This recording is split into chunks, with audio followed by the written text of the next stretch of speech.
तो जब आके बैठे वो लोग तो एकदम ऐसे गुस्से में पूरा पिच हमारा उनके एक ही उनका वो पोकर फेस है। मैं तो पोकर फेस ही बोलती हूँ। बताएंगे नहीं आपको कभी नहीं पता चलेगा आप सिलेक्टेड हो या नहीं, आप घुटनों पे आ जाओगे तो भी नहीं पता चलेगा कि क्या है यार। तो एकदम पोकर फेस बना के बैठे, तो मैं बार बार हाथ मार रही हूँ चिराग और भरत को कि भाई क्या है, अपन है नहीं है। तो लोग बोले रुक, पता ही नहीं, उन्हें भी नहीं पता कि क्या है। फिर लास्ट में संजय बाहर गया, थोड़ी देर बाद उनको एक अंदर आया, उन्होंने बोला कि यू हैव बीन सिलेक्टेड।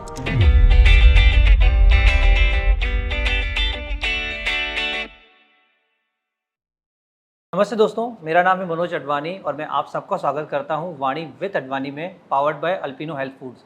आज के जो हमारे गेस्ट हैं वो प्रेसिडेंट ऑफ इंडिया से अवार्डेड हैं, INC 42 में पब्लिश हो चुके हैं, शार्क टैंक इंडिया में भी आ चुके हैं। यस, मैं बात कर रहा हूं श्रुति टिब्रेवाल, जो कि को फाउंडर बेबी बब की। चलिए जानते हैं कि कैसे उन्होंने होम ग्रोन ब्रांड को एक D2C ब्रांड में कन्वर्ट किया। चलिए शुरू करते हैं। Hi Shruti, welcome to the podcast. Thank you so much. Thank you so much. मतलब मैं अभी ऑडियंस को भी बता दूं, रात के 8:30 बज रहे हैं और specifically being a working mother आप टाइम निकाल रहे हो शाम को भी, जस्ट बिकॉज तो हम पॉडकास्ट को शूट कर सकें और आप आए। Thank you so much. आपको पता है कि रात की मेरी अलग स्टोरी है। जैसे मैंने बेबी बर्ब को जब शुरू किया था तभी भी मैं खाली रात को ही काम करती थी। Yes. और अब जब आपने मेरे को आज बोला कि श्रुति अगर आप अवेलेबल हो अपन रात को ही कर सकते हैं, तो मैंने बोला हाँ कर सकते हैं, क्योंकि हर अच्छी चीज़ मेरी वो तभी हुई है जब मैंने रात को वो काम शुरू किया। करेक्ट। मुझे कि वो वाली बात पता है कि मतलब जब आपने इनिशियली बेबी बब स्टार्ट किया था जी। तो वेट करते थे रात होने का, Exactly. ताकि आप घर के काम खत्म करो और Exactly. उसके बाद आप शुरू करते थे। Exactly yes, and I think that's how baby बब grew. Exactly. So it's very interesting story in हाँ। फैक्ट। तो बेबी बब शुरू करने से पहले एक छोटा आइडिया था when I was blessed with my baby कि मेरे को कुछ करना है। I have done my MBA before और मैं फ्यूचर ग्रुप के साथ काम कर चुकी हूँ। शादी मुंबई। या फ्यूचर ग्रुप मुंबई। ओके। उसके बाद सूरत आ गई, सेटल हो गई, हाउसवाइफ थी, बट हमेशा था कि नहीं यार कुछ करना है, कुछ तो काम शुरू करना है। And then I was blessed with my baby and I thought कि बेबी फूड के रिगार्डिंग बहुत कम ब्रांड्स हैं या ऐसा इतनी अवेयरनेस नहीं है लोगों में। So that is how I started baby बब। और उस वक्त while I was a housewife मेरे को बेबी बब को शुरू करने के लिए बहुत सारी R&D थी जो करनी थी। करेक्ट। कि क्या प्रोडक्ट्स हो सकते हैं, क्या चीज़ें हो सकती है जो मार्केट में नहीं है, बहुत सारी चीज़ें चल रही थी। तो वो सब का टाइम मुझे मिलता था रात को 12 बजे के बाद। वो इसलिए ऐसा होता था because full day obviously housewife हूँ, नया बेबी आया है घर में, जॉइंट फैमिली है, तो उसके लिए मुझे लगता था कि ये सारी चीज़ें पहले पूरी ख़त्म कर लो, जो भी मेरी रिस्पॉन्सिबिलिटीज़ है वो ख़त्म करके cut to now I am an entrepreneur after 12 o'clock। और अब मैं मेरा काम करूँगी जब मेरे को कोई रोक टोक नहीं है, मैं मेरे हिसाब से चीज़ें। That shows your commitment. क्योंकि है ना, वरना लोग क्या करते हैं, मेरे को टाइम नहीं मिला, लोग है ना बहाने ढूंढते हैं। Exactly. क्या यार मेरे को तो बहुत कुछ करना था, है ना, मुझे टाइम नहीं मिला। और specifically I think I am more amazed इस फैक्ट से। स्पेसिफिकली मतलब मैं पॉइंट आउट जनरलाइज भी नहीं कर रहा हूँ, बट जनरली वर्किंग मदर्स ज़्यादा बिजी हो जाती हैं क्योंकि घर का तो काम होता ही है, फिर एक न्यू बॉर्न बेबी, मतलब हम सबको पता है वो एक साइकिल, तो उसमें तो और लगता है कि यार अपने आप को और स्लो कर लो। बट आपने तो उसमें मतलब आपने और पेडेस्टल पे पैर रख दिया। वो मनोज पता है, जो भी कोई वर्किंग वुमेन होती है ना, शायद वो ये बात समझ पाएगी, मेरे से कनेक्ट कर पाएगी इनफैक्ट ईजिली, कि जब भी हम वर्किंग वुमेन होते हैं और when we are a mother, तो कहीं ना बैक एंड में एक प्रेशर होता है कि अब तो घर में फंस गए, अब बाहर नहीं जा सकते। अच्छा। Because you are already a housewife, now you are a mother, अब बाहर कैसे निकलोगे। तो वो प्रेशर होता है ना, that gives a push to a women always. This is my psychology, I believe in this. तो शायद एक वो पुश था कि नहीं यार कुछ तो करना पड़ेगा, वरना अटक जाएंगे। तो वो एक रीजन था I believe. Correct. But actually baby food है ना, मुझे ऐसा लगता है, एंड करेक्ट मी अगर मेरी अंडरस्टैंडिंग है, एक तो फूड इटसेल्फ एक थोड़ा डिफिकल्ट कैटेगरी है, क्योंकि यार एक तो एलर्जीज वाली बात हो गई, बहुत सारे रेगुलेशंस है, और उसके बाद फिर बेबी फूड मतलब इवेंचुअली जो यंग किड के पेरेंट्स होते हैं ना, वो जनरली ऐसा कुछ टेस्ट नहीं करवाएंगे बच्चों को अनलेस पूरा कॉन्फिडेंस आ जाए। या तो अच्छा, अधिकतर लोग तो क्या करेंगे, हमने बचपन में ये खाया है मैं यही खिलाऊंगा। तो यार उस कैटेगरी में सोचना, मतलब इतनी डिफिकल्ट कैटेगरी, तो स्टार्टिंग में लगता नहीं, क्योंकि यार आई अंडरस्टैंड कि आपको अपनी उस पर कॉन्फिडेंस होगा, बट वही कॉन्फिडेंस कस्टमर को दिखेगा। ये कैसे कनेक्ट हो रही थी स्टार्टिंग में? मेरे साथ ना इसमें उल्टा था। ओके।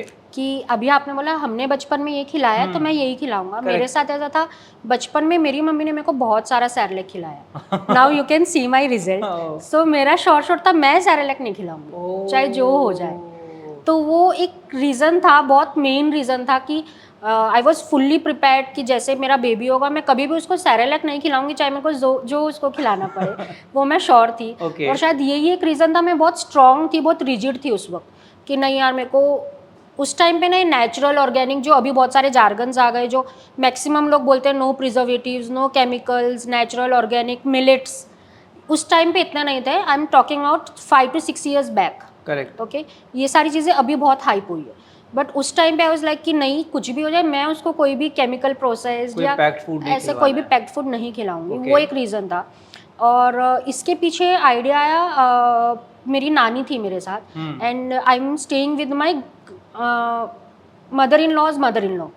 Mother in law? अच्छा। Okay, so I am staying with her. अच्छा। मैं जॉइंट फैमिली में, as I Correct. Told you before. जी। सो ये 2 रीज़न थे, this 2 womens are the main reason behind this baby birth. क्योंकि उन्होंने मुझे बोलना शुरू किया कि यार हमारे टाइम पे we were blessed with 7 to 8 kids.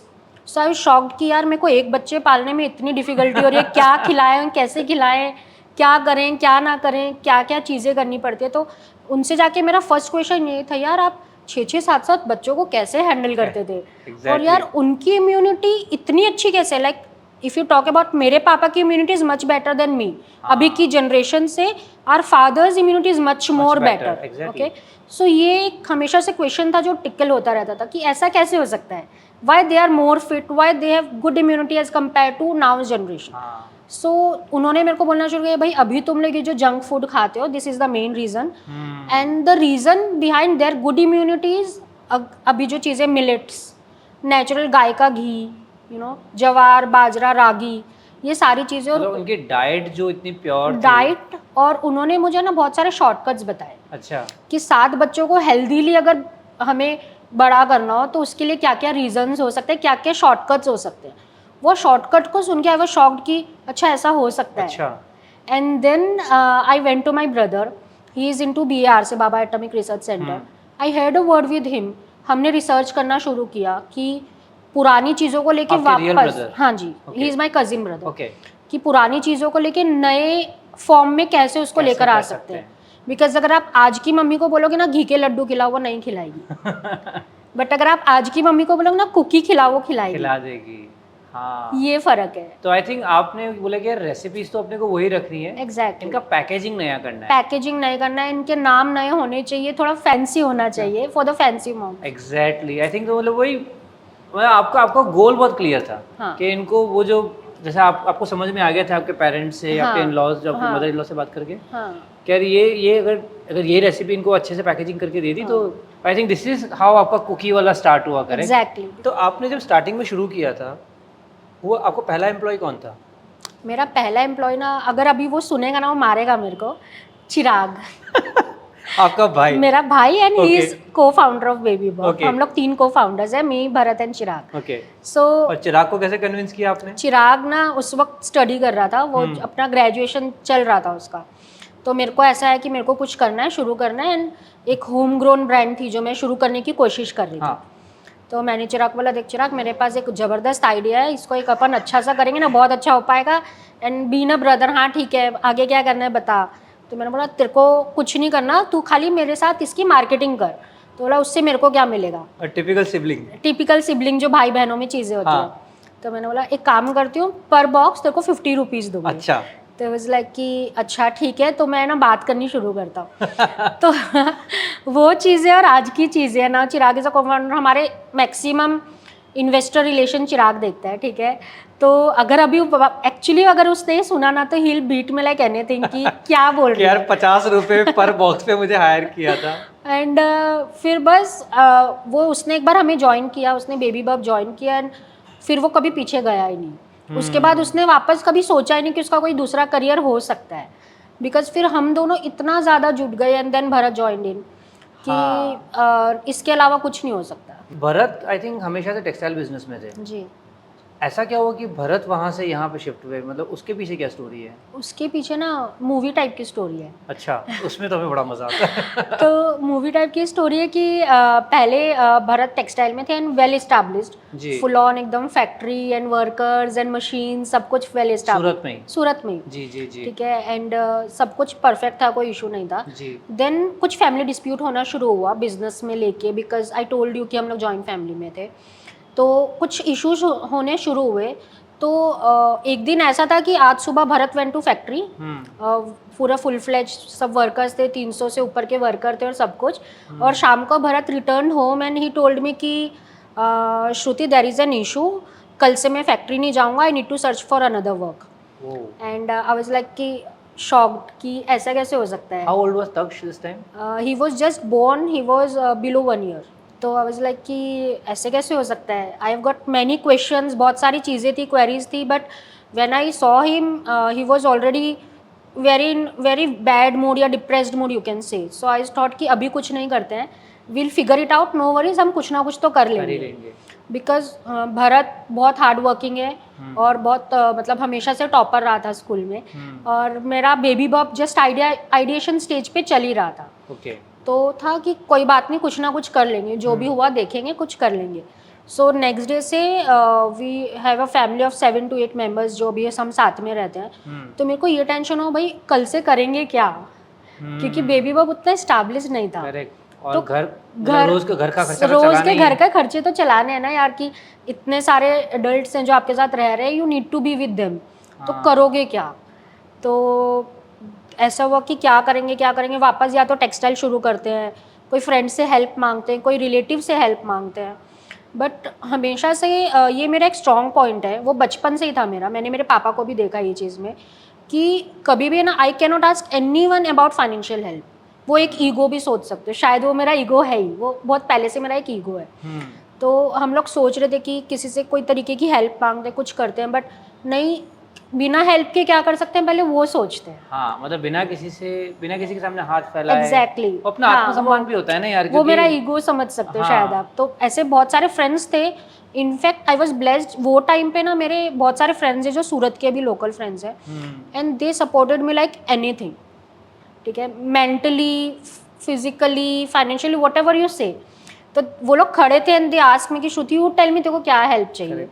And I was like कि बस तुम हो ना, वो बहुत जरूरी है, other thing I will figure it out. I think कई बार है ना, किसी का कह देना ही बहुत होता है। एग्जैक्टली द सेम, मैं खड़ा हूँ। सो और ये सारे फ्रेंड्स जो हैं ये भरत के स्कूलमेट्स हैं। अच्छा। जिनसे मैं शादी के बाद मिली थी। अच्छा। और वो लोग जब मुझे आके इस तरीके से बोल रहे हैं ना, तो आई वाज शॉक्ड कि यार इतना सपोर्टिव कोई कैसे हो सकता है। तो उस टाइम पे पता नहीं कैसे, शायद ये एक यूनिवर्स का इशारा हो सकता है शायद। और वो बोलते ना सारी कायनात शायद यही चाहती थी वाली बात हो गई। तो शायद सारी कायनात ने यही चाहा और भरत शुड जॉइन बेबी बप, और भरत ने बेबी बप जॉइन किया। और उसके बाद जो बेबी बप में जंप आया, अमेजिंग। लाइक उसके बाद, क्योंकि वही ब्रेड अर्नर था यार हमारे पास, ऑप्शन ही नहीं था ना कि इस बिजनेस को ग्रो करना है नहीं करना, ये ऑप्शन नहीं था, यही है, इसको ही कुछ करना है, यही था हमारे पास।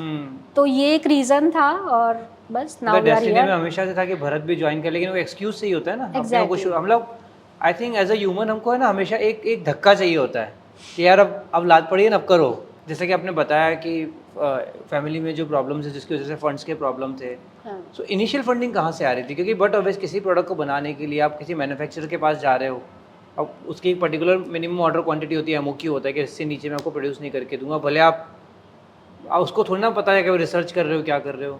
तो स्टार्टिंग डेज में कैसे हो रहा था? आप कैसे बना रहे थे? क्या घर पे ही बना के दे रहे थे? हाँ, घर पे बना रही थी पहली बार। सब कुछ 0 to 0 घर से बना रही थी। और जो इनिशियली की थोड़ी सी फंडिंग भी होती है ना, वो हाउसवाइफ का ना एक सीक्रेट लॉकर होता है हमेशा। जो कोविड टाइम में बाहर आया था सबका जो सबका कोविड टाइम में बाहर आया था, एग्जैक्टली। तो वो मेरा भी एक छोटा सा सीक्रेट लॉकर था। अच्छा। उसके फंड्स को यूज करके मैंने थोड़ा थोड़ा बिजनेस ग्रो करना शुरू किया था। एंड जैसे ही फिर वो स्प्रेड ऑफ वर्ड से जैसे ही थोड़ा थोड़ा ग्रो होना शुरू हुआ, मैंने एग्जीबिशंस करने शुरू किए। तो जो रेवेन्यू आता था वो वापस पूरा बिजनेस में डाल देती थी कि नहीं, अभी तो फंड है नहीं, इसी को यूज करके वो साइकिल घुमानी पड़ेगी अपन को। तो घर से बनाती थी बहुत सारी। पहले एक मेड को मैंने रखा था घर पे, अच्छा, जो 2 घंटे का मेरे से चार्ज करती थी। For 2 hour I charge so and so. तो मैंने बोला ठीक है। फिर मेरा काम थोड़ा बड़ा हुआ तो मैंने बोला मेरे को 4 घंटे का तू बल्क प्राइस कम करके बता। फिर वो हुआ, फिर मैंने 3 मेड्स रखी, 4 मेड्स रखी, फिर धीरे धीरे हमने ऑफिस सेटअप किया। तो स्टार्टिंग में कितना टाइम आपने खुद बनाया? 9 to 10 months ऑलमोस्ट 10 महीने। अच्छा, आप ऑर्डर का भी आप मेड टू ऑर्डर कर रहे थे स्टार्टिंग में? हाँ, या मतलब बना के फिर मार्केटिंग कर रहे थे? ऐसा डिपेंड होता था, थोड़ा बहुत तो मेरे को बना के रखना पड़ता था, क्योंकि सबसे पहले मैंने फर्स्ट क्राई पे लिस्ट किया था खुद को। मेरे पास अच्छा। सब लाइसेंस आ चुके थे, तो उसके पहले मैंने फर्स्ट क्राई पे लिस्ट किया टू सी कि सूरत के अलावा बाहर के लोगों का क्या इस चीज़ को लेकर टेक है। अगर मेरा एक प्रोडक्ट भी जाता है, अगर एक भी जाता था तो उसको मैं कॉल करती थी 4 दिन बाद कि आपको मिला, हाँ मिला, कैसा लगा आपको, क्या इसमें आपको कमी लग रही है, क्या अच्छा लग रहा है। तो वो बोलते हैं ना कि कस्टमर फीडबैक, करेक्ट। तो वो उस वक्त मैं बहुत ज़्यादा करती थी, और हर एक कस्टमर को कॉल करना। कोई और कस्टमर है ना, क्या होता है, थोड़ी चीनी कम लग रही है, अब उसको अगर आपने उसको एक्सपर्ट बोला तो वो तो अपनी राय देगा ही देगा। नहीं यार, घी इस बार थोड़ा ज़्यादा हो गया। अच्छा, बहुत सारी चीज़ें हैं। यहाँ तो हम लोग सचिन की वेटिंग पे हम लोग कर देते यार, थोड़ा आगे चल के खेलता हुआ। तो सेम, बट फिर ये सारी चीज़ें ना मेरे को बहुत हेल्प आउट हुई एक्चुअली। उससे मेरा प्रोडक्ट और ग्रो हुआ, बहुत सारी चीज़ें मुझे पता चली, मुझे डिमांड के बारे में पता चला कि कस्टमर्स को और क्या चाहिए, मदर्स और क्या पेन है, उनके क्या पेन पॉइंट्स है जो हम पता कर सकते हैं या जिसके थ्रू हम आगे जा सकते हैं। ये सारी चीज़ें थी। तो पहले 9 महीने आपने खुद घर पे बनाया, फिर जब फर्स्ट क्राई पे डाला तभी भी घर पे ही बना रहे थे आप? हाँ, घर पे ही बना रही थी। और जो मेरा फर्स्ट फैक्ट्री आउटलेट भी होगा ना, तो वो भी बहुत लोकल वेंडर था एक। ओके। उसको पता ही नहीं था कॉन्ट्रैक्ट मैन्युफैक्चरिंग नाम की कोई चीज़ होती है। अच्छा। तो उसको ये वर्ड से मैंने बताया कि ऐसा होता है, आपकी मशीनरीज, आपकी स्पेस मैं लूँगी फॉर अ टाइम बीइंग, मैं उसको आपका रेंट दूंगी, और फिर आप मेरे प्रोडक्ट बनाओगे मेरे हिसाब से, जो भी मेरी रेसिपीज़ होगी, मेरे इंग्रेडिएंट्स होंगे, और बदले में मैं आपको केजी वाइज है वॉट एवर मैं आपको पे करूँगी। तो बोला अच्छा ऐसा भी होता है, क्योंकि उसके हिसाब से तो अगर सैटरडे संडे बंद है तो बंद है, उसको कुछ नहीं कर सकते। फिर मैंने उसको जब ये कंसेप्ट समझाया तब उसे आइडिया लगा, अच्छा कॉन्ट्रैक्ट मैन्युफैक्चरिंग टाइप का भी कोई बिजनेस है जो मेरा काम बंद होता है उसको मैं यूज़ कर सकता हूँ। अच्छा, आपने उसे सैटरडे संडे के लिए ली थी? हाँ। अरे ये सही आइडिया था, मतलब आपको पता था कि मंडे टू फ्राइडे तो खुद का काम कर रहा है, सैटरडे संडे को बंद कर रहा है। अच्छा। And even in Saturday Sunday ना उसको लेबर्स को पे करना ही होता है। ओके। तो उन लोगों का तो वो लॉस ही होता है एनी विच वे आउट। तो वो उसके लिए प्रॉफिटेबल बिजनेस होना शुरू हुआ, और मेरे को एक इजी वे आउट हो गया कि मेरे को पूरा सेटअप एक जगह पे मिला। करेक्ट, मतलब आप अगर खुद से पूरा नया बनाने जाते हैं तो शायद आपके लिए बहुत महंगा पड़ जाता है। बहुत महंगा पड़ता है। मतलब आपने गैप भी आइडेंटिफाई किया, मतलब सिर्फ फूड बिजनेस में नहीं, एंटरप्रेन्योर माइंडसेट हर तरफ चल रहा था। यार एंटरप्रेन्योर आप तो जानते हो कि क्या क्या जुगाड़ बिठाने पड़ते हैं। 100%। और जो पैकेजिंग वगैरह हो रही थी, ये क्योंकि एक तो होता प्रोडक्ट अपन ने बना लिया, अब अपन स्टार्टिंग में बात कर रही थी कि ब्रांड बनाना था, तो शुरुआत में पैकेजिंग कैसे हो रही थी? शुरुआत में ना लोकल शॉप से सूरत में 1-2 लोकल मार्केट्स है, भागल करके जगह है सूरत में, जहाँ पे दुनिया की ना सारी चीज़ें मिलती है। कोई कुछ भी अगर आपको लेना हो ना तो वहाँ पे दुनिया का सब कुछ मिल सकता है। कहते हैं भागल में पिन टू प्लेन। हाँ, पिन टू प्लेन सब कुछ 0 to 0। तो कुछ नहीं करना होता, अगर आपको कुछ भी नया बनाना है वहाँ चले जाओ, कुछ ना कुछ तो आपको टकराएगा या कुछ ना कुछ तो मिलेगा ही आपको। तो वहाँ से मैंने अपनी पैकेजिंग उठानी शुरू की। इनिशियली मेरे जो मिक्सेस थे, जो सैरेलैक बोलते हैं, उसको मैंने ग्लास जार में देना शुरू किया। मेरे पॉरेजेस को ग्लास जार में देना, तो ग्लास जार मैंने सोर्स करने शुरू किए। पॉरेज आपको पहला प्रोडक्ट था? पॉरेज, कुकीज़ एंड एक और फिंगर फूड था मेरा, वो मैंने बाद में डिस्कार्ड कर दिया। ओके। तो ये 3 चीज़ें थी मैंने जो शुरू की। तो पॉरेजेस को ग्लास जार में लेना शुरू किया, और उसके ऊपर ब्रांडिंग करनी है ना, तो फिर लेबल प्रिंट कराए, घर पे बैठ के वो लेबल चिपकाते थे। मेरी दादी जी, मेरी मम्मी, मेरे घर का सर्वेंट मेड, जब फ्री क्यों बैठो, चलो 10,000 पे लेबल चिपका दो। मतलब family business, perfect family business. Exactly. तो ये हमने करना शुरू किया, बट अब उसको थोड़ा ना प्रीमियम और फैंसी भी दिखाना है। हाँ। तो एक उस पर थैंक यू टैग कैसे हैंग होना चाहिए, एक जूट की रिबन होनी चाहिए, ये सारी चीज़ें, ताकि वो नेचुरल ऑर्गेनिक का फील दे। वो खुद से ही कस्टमाइज कर करके, खुद का ही इधर उधर फोटोज देख देख के हमने वो शुरू किया। कुकीज़ के लिए मैंने कंटेनर्स लिए, वही अगेन सेम लोकल स्टोर से, उसको फील करके उसके ऊपर लेबल लगा के वैसे शुरू किया था इनिशियल डेज पे। आई थिंक वो जो एक होता है स्टार्टअप जो होता है ना, मतलब एक फाउंडर एक्सक्यूजेस नहीं ढूंढ रहा है कि यार जितना है उतने में करना है, अच्छे प्रोडक्ट पे फोकस करो, कस्टमर फीडबैक करो और धीरे धीरे करके ग्रो करो। अब धंधा धीरे धीरे बड़ा बन रहा है, तो जैसे शुरुआत में तो चलो आपने घर से कर लिया, लेकिन अब जब ब्रांड को बड़ा बनाना है तो 100% अब फंड की ज़रूरत पड़ती है। हर स्टार्टअप की तरह आप भी गए होंगे इन्वेस्टर्स के पास। हाँ। अर्ली इन्वेस्टर्स का क्या रिस्पॉन्स होता था कि यार एक घर से धंधा चल रहा है, इसमें पैसा लगाना चाहिए, नहीं लगाना चाहिए? और आई थिंक आपको फिर आपने काफ़ी सारे इन्वेस्टर्स को अप्रोच किया होगा, फिर आपको पहला फंडिंग मिला होगा, तो वो शुरुआती के दिनों में फंडिंग मतलब इन्वेस्टर्स का क्या रिस्पॉन्स होता था जब उनसे बात करते थे आप? शुरुआतों के दिनों में ना स्टार्टअप सबसे पहले क्या करता है, बहुत सारे ना एग्रीगेटर प्रोग्राम ढूंढता है। हाँ, बहुत सारे स्टार्टअप ना ये नॉर्मली करते हैं, मैंने देखा है कि यार कोई अच्छा एग्रीगेटर प्रोग्राम ज्वाइन कर लेते हैं जो इंडिया में अभी फेमस चल रहे हैं, छोटे मोटे भी हैं। हाँ, उससे ये होगा कि हमें फाइनेंशियल्स बनाने आ जाएंगे, ठीक है, एक्सेल बनानी आ जाएगी, हाँ। हमें पावर पॉइंट प्रेजेंटेशन अच्छी बनानी आ जाएगी, हाँ। पिच करना आ जाएगा। तो ये मतलब ये मेरा जर्नी था। और बाकी मैं बहुत लोगों से मिली तो बहुत लोगों का मैंने ऐसे सुना है कि ये एग्रीगेटर प्रोग्राम ज्वाइन किया, ये एग्रीगेटर प्रोग्राम ज्वाइन किया। तो इस तरीके से उस वक्त हम भी ना 2-4 एग्रीगेटर प्रोग्राम्स ढूंढ रहे थे। और हम लोग ने फिर एक एग्रीगेटर प्रोग्राम ज्वाइन भी किया। उससे हमें हेल्प आउट हुआ, बहुत अच्छी हेल्प मिली हमें। फाइनेंशियल्स बनाने का पता चला कि क्या होता है। अभी तक सब कुछ घर से चल रहा था यार, पेपर पे चल रहा था, पेन पेंसिल था, और लैपटॉप पे छोटा मोटा एक्सेल चल रहा था। फिर हमें पता चला अच्छा ऐसा होता है। हमने फिर प्रेजेंटेशन बनाना शुरू किया, पिच बनानी शुरू की, प्रोजेक्शंस बनाने शुरू किए। प्रोजेक्शंस में भी हम लोगों तो आगे 6 महीने के बना रहे थे। अच्छा। पर जब आस्क आई तो उसने बोला 5 इयर्स डाउन द लाइन का क्या प्रोजेक्शन है। Exactly. और 5 ईयर डाउन द लाइन का ईयरली प्रोजेक्शन नहीं, एवरी मंथ प्रोजेक्शन देना होता है, मंथ ऑन मंथ की। अगर मार्च से शुरू करो तो नेक्स्ट मार्च तक का एवरी मंथ में कितना ग्रो करने हो, क्या एक्सपेंस होना है, ब्ला ब्ला, बहुत सारी चीज़ें होती है। तो तब हमें ये सब पता चला और फिर हमने बैठना शुरू किया कि अरे यार अब तो ये सब पे भी काम करना पड़ेगा। धंधा हो गया, प्रोडक्ट डेवलप हो गया, पैकेजिंग हो गई, हाँ। सब कुछ हो गया, अब फाइनेंस पढ़ो। आई थिंक ये हर स्टार्टअप फाउंडर को ना आई थिंक पहले 2-3 साल में बड़ा झटका लगता है कि यार अपन तो अपने को तो प्रोडक्ट पे काम करना है, ये सब थोड़ी ना अपना काम है। बट आई थिंक ये रियलाइज जितना जल्दी हो जाए ना उतना अच्छा है। हाँ। मतलब नहीं तो फिर क्या होता है ना, अपन बहुत आगे निकल जाते हैं, फिर अपने को लगता है यार ये थोड़ी ना अपना काम है। और इवेंचुअली इन्वेस्टर्स को इन्वेस्टर के लिए वो पैसा लगा रहा है, exactly. उसको ये जानना है मेरा पैसा कैसा मल्टीप्लाई होगा। सीधी सी बात है। करेक्ट। फिर आगे या तो आप सीए हायर करो या कोई सीएस हायर करो, बैठो उसके साथ, उसको बहुत सारे पहले रुपए दो, फिर उससे समझो कि रुपए कैसे आएंगे। मतलब पहले से ट्यूशन लो एग्जैक्टली। तो वो पॉसिबल नहीं है। हाँ। फिर अब आपको होता है एक ही चीज़ें पॉसिबल है, भाई बैठ के खुद की घिसो और ये समझो कि कैसे होगा। हाँ। फाउंडर के पास यही चीज़ें होती है कि खुद सीखो कैसे होगा। करेक्ट। बैठने लगे हम लोग, वो सीखना शुरू किया हमने, फाइनेंशियल्स बनाने शुरू किए। और हम लोग जो एग्रीगेटर के साथ थे ना, बाद में क्या हुआ, हम लोगों को 100x से कॉल आया। 100x VC। वाओ। और 100x VC हमें क्रैक हुआ। हमने अहमदाबाद की कोई यूनिवर्सिटी में एक फॉर्म फिलअप किया था। वो यूनिवर्सिटी में हमने ऐसे ही नॉर्मली हमने एक फॉर्म फिलअप किया था। वो बोल रहा पिच देना है, हमने फॉर्म फिलअप कर दिया कि यार 10 जगह पिच देंगे ना तो प्रैक्टिस हो जाएगी। करेक्ट। वो होता है ना कि पहले 4 लोग गाली देके भगा देंगे तो पता चलेगा 5वें को क्या बोलना है। करेक्ट। प्रैक्टिस टेस्ट हो जाएगा। तो यूनिवर्सिटी थी नॉर्मल, तो हम लोग ऐसे ही प्रैक्टिस के लिए गए थे। हाँ। कि दे देते हैं, एटलीस्ट प्रैक्टिस होनी शुरू हो जाएगी। करेक्ट। होनी शुरू हुई और उसमें 100x VC का कोई टीममेट बैठा था। अच्छा। वो मीटिंग में। वाओ।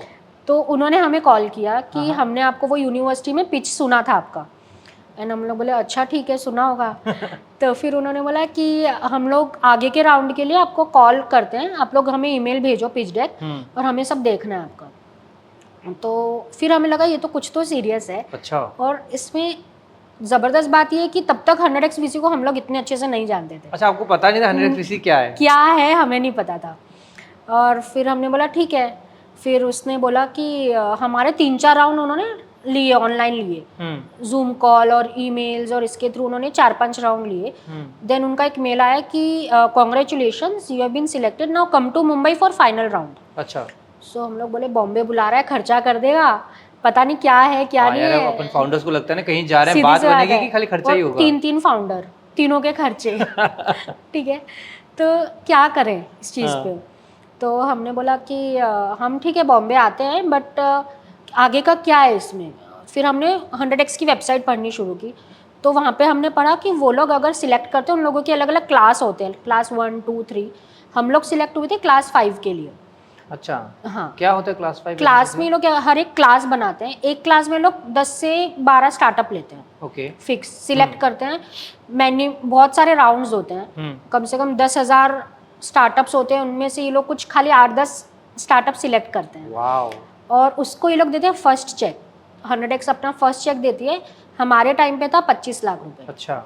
और अभी वो 100x ने कर दिया 1.25, 1 CR। करोड़ 25 लाख। अच्छा।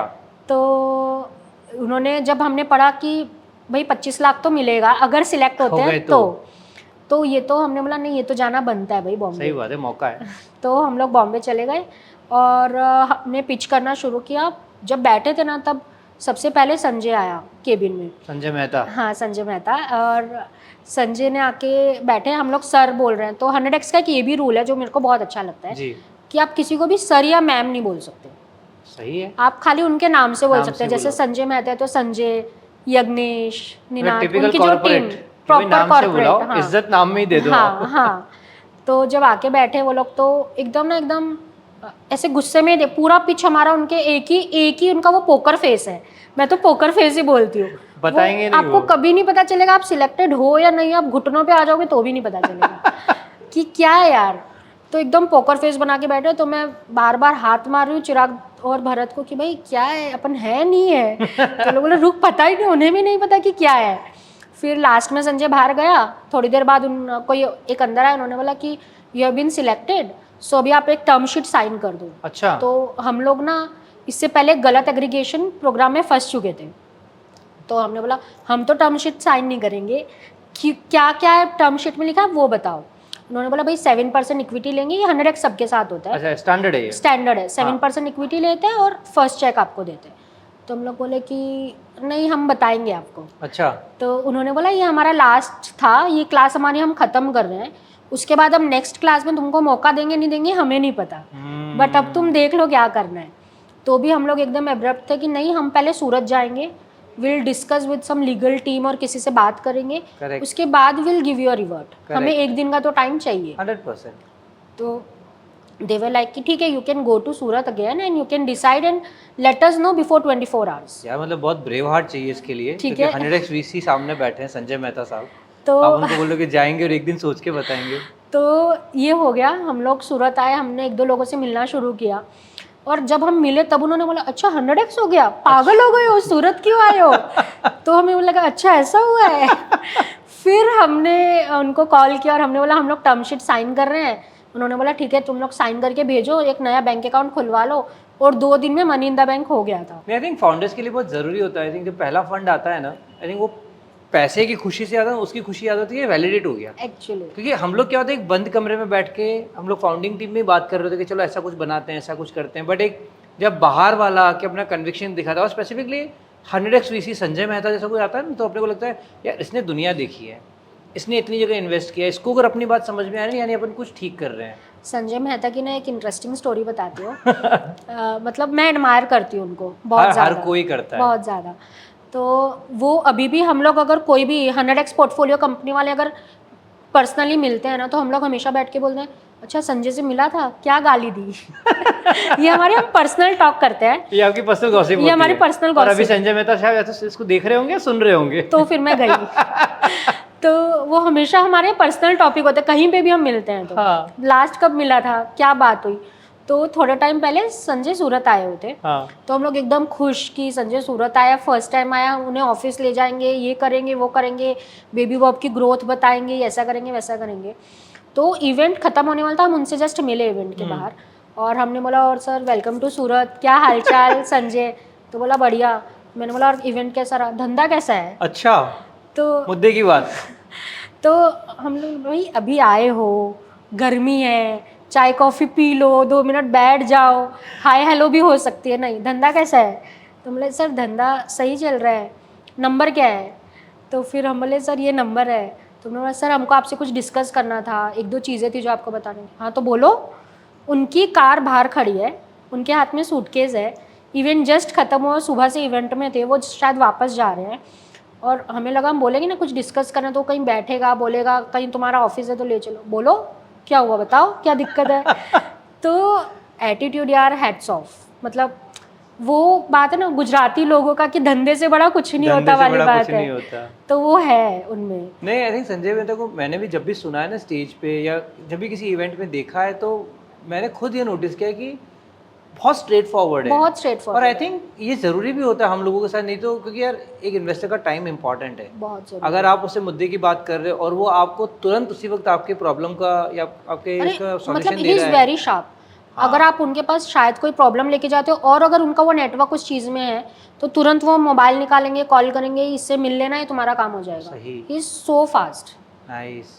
नहीं, एक्चुअली ये ज़रूरी होता है, स्पेसिफिकली इनिशियल डेज में जब हम नया बना रहे हैं तो हमको वो सपोर्ट की बहुत ज़रूरत होती है, और इतना सटीक सपोर्ट कि भाई क्या चाहिए बताओ, बस काम करवा देना।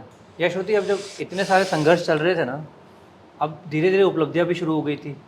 आप लोग शार्क टैंक में गए, आपको प्रेसिडेंट ऑफ इंडिया ने अवार्ड किया है, वो तो ड्रीम कम ट्रू था। तो पहले उसी के बारे में बात करते हैं। प्रेसिडेंट ऑफ इंडिया का जब आपको ईमेल आया होगा या कॉल आया होगा, पहला वही रिएक्शन होता है यार तो फ्रॉड लग रहा है। ईमेल कॉल पता है आया ही नहीं। अच्छा। क्या हुआ, GU सेक अहमदाबाद, हाँ। उधर से मेरे को एक कॉल आया जी। कि हम लोग ने 10 वुमेन एंटरप्रेन्योर सिलेक्ट कर रहे हैं, वाओ। जिन्होंने with in a year so and so percentage grow किया है, तो उसमें से one of them is you. तो आई वाज लाइक कि ठीक है। तो बोले आपको ना अहमदाबाद आना है। ओके। और उस वक्त मेरा ऑफिस का रिनोवेशन चल रहा था। हाँ। तो मैंने बोला कि यार अभी तो सॉरी पॉसिबल नहीं है अहमदाबाद आना। तो बोली मैम कोई बहुत इम्पॉर्टेंट मतलब बहुत बड़ी हस्ती और इम्पॉर्टेंट आदमी आ रहा है, तो आप आओगे ना, आप मिस मत करो अपॉर्चुनिटी। तो मैंने बोला हाँ बात ठीक है आपकी, बट यार मैं नहीं आ पाऊँगी, मेरा ना रिनोवेशन चल रहा है ऑफिस का। हाँ।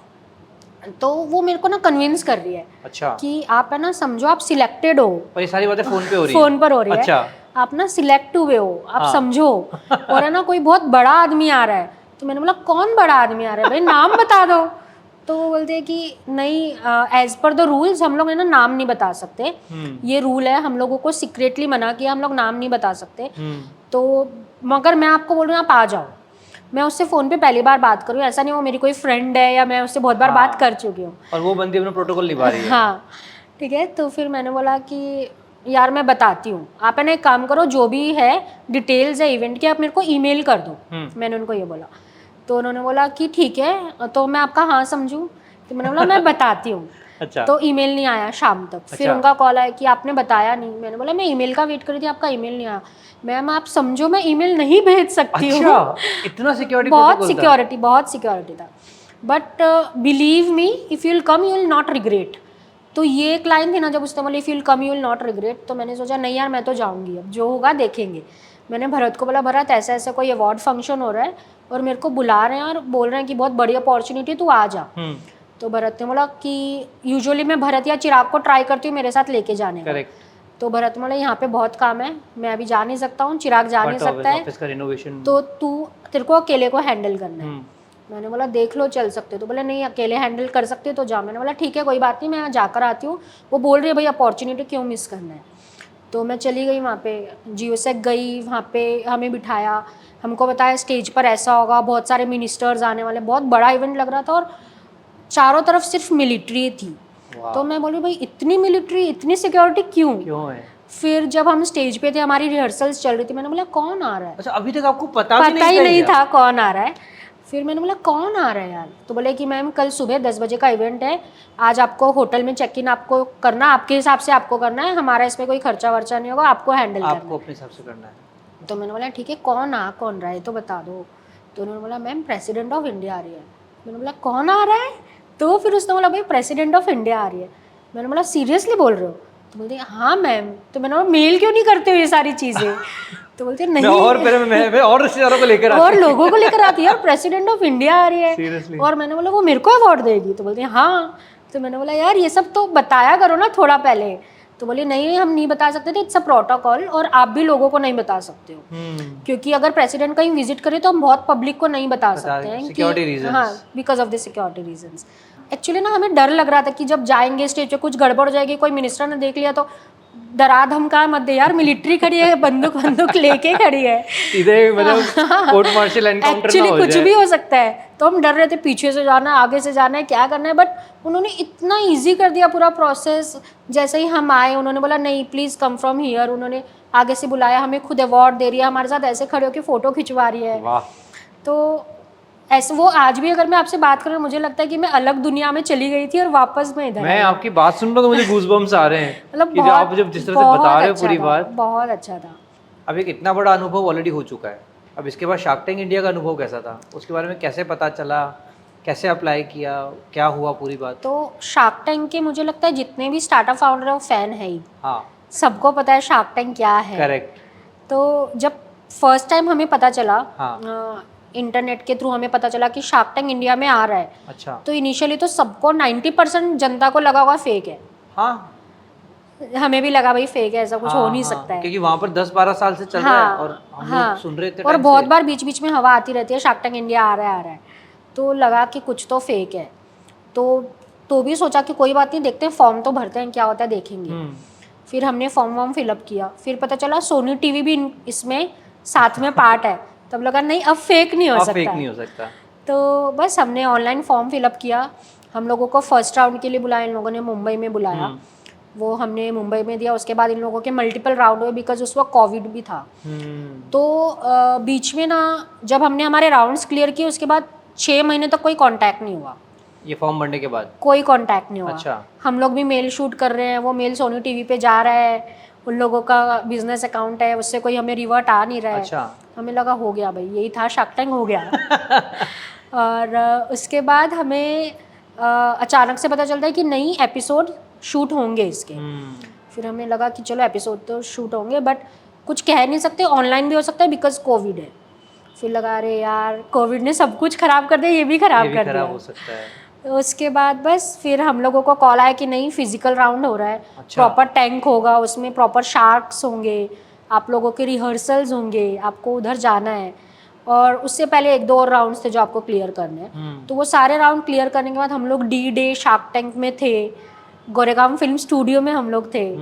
तो बहुत अच्छा एक्सपीरियंस था, शार्क्स के साथ 1-on-1 बात करने का एक्सपीरियंस बहुत अच्छा था। अच्छा। बहुत सारी चीज़ें पता चली, उन लोगों ने हमें पैकेजिंग को लेके अपग्रेड करने को चीज़ें बताई जो हमारे लिए, हमने आते ही वो चीज़ें तुरंत की और हमें एक्चुअली वो बहुत बेनिफिट हुआ क्योंकि उनकी आई टू डिटेल होती है ना, उनको पता होता है कि क्या चीजें काम करती है। छोटी छोटी चीज़ें उन्होंने हमें बताई, हमारे प्रोडक्ट को लेके बताई। हाँ। फंडिंग करनी है नहीं करनी है वो तो था, वो तो 100%। बट उन्होंने बहुत सारी चीज़ें हमें बताई जो हमें बहुत यूजफुल हुई। करेक्ट। और आते ही हमने उसको अडेप्ट करना शुरू किया। मतलब हम लोग शार्क टैंक से आए, हमने सब पॉइंट्स बना के रखे थे, ये चीज़ें मिली है सीखने को, ये चीज़ें अडेप्ट करनी है। 2-2.5 महीने के अंदर हम लोग रेडी थे वो सब एडेप्शन के बाद की। अब हम लोग को ये चीज़ें क्या फीडबैक मिला था, फीडबैक मिला है उसको इम्प्लीमेंट करना है थ्रू शार्क्स। करेक्ट। शार्क्स अब तो इंडिया में बहुत बड़ी चीज़ हो गई यार। सबसे फेवरेट शार्क कौन सा था श्रुति, जो मतलब जो सबसे जिससे आपको लगा यार ये सही बंदा है, ऐसे सही बंदी है? हमको अमन ने ऑफर दिया था। अच्छा, बोट के जो हाँ, वो मुझे बहुत पसंद है। हाँ। और मुझे ना पीयूष पर्सनली बहुत अच्छे लगते हैं, मतलब लेंस कार्ड। हाँ, और एकदम जेन्युइन बंदे लगते हैं, सीधे साधे, हमारी तरह मारवाड़ी जो बनिया दिमाग है तो वो कनेक्शन आ जाता है। तो वो एक रीज़न था कि पीयूष मेरे को पर्सनली, मैं उन्हें बहुत वो एडमायर करती हूँ। और ये शार्क टैंक में जाने के बाद मेजर चेंज क्या आया? बट एक तो आपने बताया कि जो फीडबैक उन्होंने बताया वो आपने इम्प्लीमेंट किया, लेकिन उसके अलावा ओवरऑल आपके जो इन्वेस्टर्स थे, आपके जो कंज्यूमर्स थे, उसमें कितना फ़र्क पड़ा? बेबी बब को लेके ये बेनिफिट हुआ कि ब्रांड अचानक से ग्रो होने लग गया, लोगों को पता चलने लग गया अच्छा ये कोई ब्रांड है। जबकि हमारा एपिसोड लाइव भी नहीं हुआ था, ठीक है, बट तो भी we have got so much benefited from it. और जिनका लाइव हुआ आई वुड इमेजिन कि वाओ उनके साथ तो अमेजिंग हुआ है।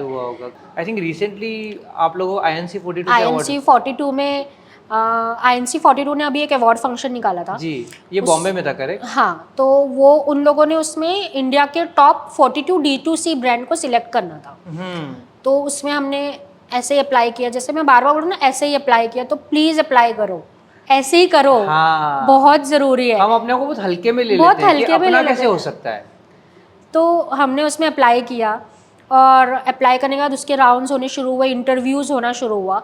एंड हम लोग इंडिया के टॉप D2C ग्रोइंग ब्रांड में सिलेक्ट हो गए। वाह। हमें अवार्ड मिला प्रॉपर, हम उसके मैगजीन में हमारा ब्रांड का नाम आया। स्पेसिफिकली इस पॉडकास्ट में जब हम बात कर रहे हैं यार, हम लोग बात कर रहे हैं टियर 2 सिटी यार, सूरत से बैठ के हम सब बना रहे हैं। मतलब अभी तक जितने एपिसोड्स हम लोग जो हो चुके हैं, जो होंगे, क्या प्रॉब्लम होता है यार टियर 2 सिटी स्पेसिफिकली D2C जैसा ब्रांड? सो अभी भी मैं अगर यहाँ पे बहुत लोगों से मिलती हूँ, जी। They ask me what do you do, so I am co-founder of baby burp, we are a baby food company. अच्छा, सो कौन सी दुकान पे जाता है? सो इट्स लाइक कि मेरा D2C ब्रांड है। हाँ। अच्छा, तो वो क्या होता है? तो हम लोग ऑनलाइन सेल करते हैं। अच्छा, तो खाली ऑनलाइन में हो जाता है? तो अरे भाई पूरी दुनिया ऑनलाइन बैठी है। कोविड के बाद पूरा सीन चेंज हो गया है। सीन चेंज हो गया है। You talking about tyre 2 cities, मैं घर की ग्रॉसरी है ना ऑनलाइन ऑर्डर दे रही हूँ, और मेरे हिसाब से मैक्सिमम 90% लोगों की वो आदत हो चुकी है, राइट? सो टायर 2 में D2C चलाना is difficult for some people, but बहुत लोगों को अब ये कंसेप्ट पता है, और बहुत सारे लोग हैं जो अब ऑनलाइन आ गए हैं, और D2C is very validated as compare to the other channels. Correct. So मेरे को लगता है वो बहुत अच्छी चीज़ है। और नाउ टायर 2 में जो और डिफ़िकल्टीज होती है, हायरिंग, आप जानते हो, वो सब पूरी दुनिया बोलती है यार हायरिंग का इशू होता है। हायरिंग का प्रॉब्लम सिर्फ टियर 2 में नहीं है। मैं जो मेरे फाउंडर्स दोस्त है बैंगलोर में भी जो बैठे हैं, उनको भी प्रॉब्लम हो रही है। अब बस खाली हमारे प्रॉब्लम का स्टेटमेंट क्या अलग है कि हमें लोग नहीं मिल रहे, हाँ। उन्हें लोग मिल रहे और महंगे। तो आई थिंक प्रॉब्लम उनके भी कम नहीं है, उनके अलग प्रॉब्लम है फिर। हाँ। और आई थिंक जो आपने वो कोविड वाली बात की ना, आई थिंक उससे एक चीज़ अच्छी हो गई, अब ये फर्क नहीं पड़ रहा अपन कहाँ बैठे हैं। एग्जैक्टली। अगर अपने को पता है क्या करना है, कैसे करना है। पहले आई थिंक इन्वेस्टर्स का भी ये होता था, हाँ। क्या आप बैंगलोर से बना रहे हो, क्या आप हैदराबाद से बना रहे हो। अब यार सूरत से बना रहे हैं ना, क्या फर्क पड़ता है? ऑनलाइन ही बेच रहे हैं, ऑनलाइन ही करना है। अब कहाँ बैठा है फाउंडर, कहाँ कंपनी, उससे कोई फर्क नहीं पड़ता है। और यार मैं ना अभी भी कोई भी इन्वेस्टर को मिलता ना, एक ही चीज़ बोलती हूँ कि बनिया दिमाग है और गुजरात में बैठे हैं। गुजराती और बनिया का मिक्स कॉम्बिनेशन, आप सोचो कितना खतरनाक हो सकता है। तो यार इजीली ग्रो करेंगे, आप ये सोचो, तब लगता है कि नहीं कुछ तो है। हाँ, नहीं आई थिंक अगर आपका कोई फ्यूचर इन्वेस्टर भी अगर ये कुछ सुन रहा हो, देख रहा हो ना, तो आई थिंक वो डबल वैलिडेट करना पड़ेगा यार। एक मारवाड़ी गुजरात में बैठा है, डेडली कॉम्बिनेशन है, धंधा तो बना ही लेंगे अपन। सही है यार। तुझे आपने इतनी सारी बातें बताई ना, अपने बारे में, फैमिली के बारे में, बिजनेस के बारे में, एक कोई स्पेसिफिक चीज़ जो आप शेयर करना चाहोगे उन सारे वर्किंग वुमेन से, जो है ना एक कहीं ना कहीं उनके दिमाग में एक सपना रहता है क्या है ना, हम एक कुछ खुद का बिजनेस करेंगे, लेकिन शायद कभी सोसाइटी के रिस्ट्रिक्शन, कभी अपने आप को पर्सनल वो लोग इतना वो कर लेते कि यार हमसे नहीं होगा। तो is there any specific message जो आप शेयर करना चाहोगे उन सबसे जो ये पॉडकास्ट देख रहे हैं या सुन रहे हैं कि यार कैसे कर सकते हैं वो? ये मेरी बिलीफ है, मुझे हमेशा ऐसा लगता है कि अगर आपको पता है ना आप कुछ कर सकते हो तो कर लो, फिर भूल जाओ क्या बोल रहा है आस पड़ोस वाला, क्या बोल रहा है आजू बाजू वाला। वो बोलते हैं ना घोड़े का जो वो लगा लेते हैं, तो वो लगा लो, रिजिड हो जाओ। अगर आपको ये बिलीफ है खुद को कि मैं कुछ तो कर सकती हूँ और कुछ हो सकता है, तो कर लो, एंड बिलीव में वो हो जाएगा। एंड आफ्टर अ व्हाइल आप खुद बोलोगे कि श्रुति ने बोला था, मैंने सुना था और ये हो गया। So it will be done, like वो हो जाता है। नहीं यार, वेरी वेल सेड श्रुति, क्योंकि आई थिंक हम लोग है ना शायद मिस कर जाते हैं। हम पूरी दुनिया की बातों पे बिलीव कर लेते हैं, बट खुद की बात पे बिलीव नहीं करते हैं कि यार मतलब अपना पे ना बहुत सेल्फ डाउट करते हैं, बहुत ज़्यादा। हम लोग खुद पे भरोसा नहीं करते कि यार अपन कर सकते हैं, बात बन सकती है। तो यार आपने ना पूरी कहानी वापस से दोहराई, और आई थिंक आपको भी शायद एक मौका मिला कि सब कुछ वापस दोहरा। मुझे सुन के बहुत मज़ा आया, और मैं उम्मीद करता हूँ कि यार आपको भी इतना ही मज़ा आया होगा। मैं अपने वापस वो पूरी मेमोरी लेन में चली गई, पीछे आगे ऊपर नीचे, बहुत मज़ा आया। और यार आपकी कहानी में ना मैं कितनी बार मुझे गूज़बम्स हो रहे थे, अच्छा यार, अच्छा फैमिली में ये हो गया, अच्छा आप यहाँ जा रहे हो, अच्छा वैसा हो रहा है। और मैं आपको शुभकामनाएं दूंगा, आपको, भरत को, चिराग को, आपकी पूरी टीम को, कि आप लोग ना और ऊंचाई वहाँ छुओ।